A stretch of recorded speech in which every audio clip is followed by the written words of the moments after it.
UC Davis political science professor James Adams joins us now. His work focuses on analyzing election strategies, cross-party hostility, and distrust in government. And we want to talk to him about all of those things. So we want to start first with the strategy. Thank you so much for joining us. Where do the Democrats start at this point with this change at the top of the ticket just about 3.5 months before the election? As we just heard from Kevin Riggs, it's going to be a sprint.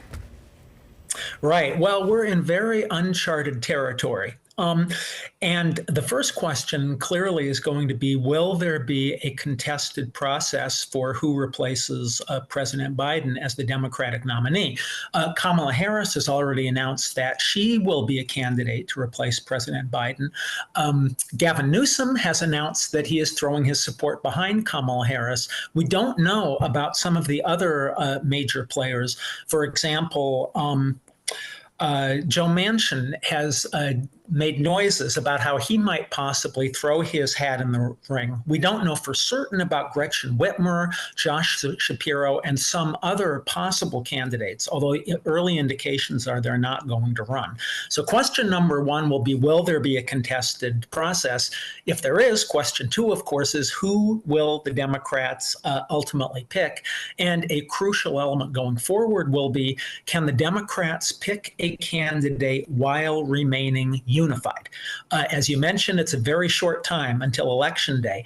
And if the Democratic Party is seen as having a somewhat chaotic and divided process, that will surely weaken whatever candidate they eventually select. I would simply mention one key unknown at this point, and which is the same regardless of whether it's Vice President Harris or someone else who's chosen, is just how effective that person will be when they make the case for themselves to be president of the United States. History is littered with people who looked on paper as if they would be terrific presidential candidates, like Rick Perry, Rudy Giuliani, and Jeb Bush, but who, when exposed to the glare of the national spotlight, turned out to be less effective campaigners than many expected. So there's a lot of uncertainty as we move forward.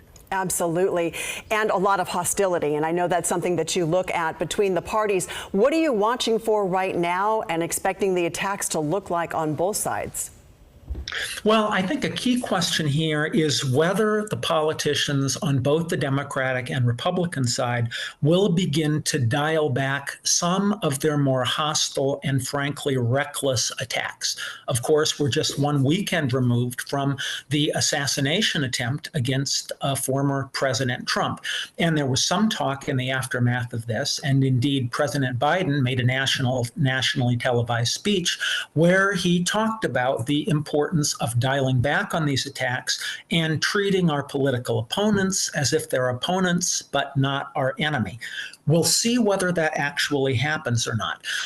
President Trump, during the first 15 minutes of his acceptance speech at the Republican convention, did appear to be dialing back his attacks. Since then, his rhetoric has reverted to something more like what we've seen for the last several years. I'll be looking very carefully at that on both sides. And as someone who studies political anger and distrust and hostility across party lines, I am crossing my fingers that our politicians will lower the temperature. The danger is that when our politicians raise the temperature, you simply don't know what the outcome will be in terms of anger all the way up to possibly political violence, as we saw last weekend. Yeah, we just had a very stark example of that. Yeah. Thank you so much. Yeah, thank you so much, Professor Adams, for your time.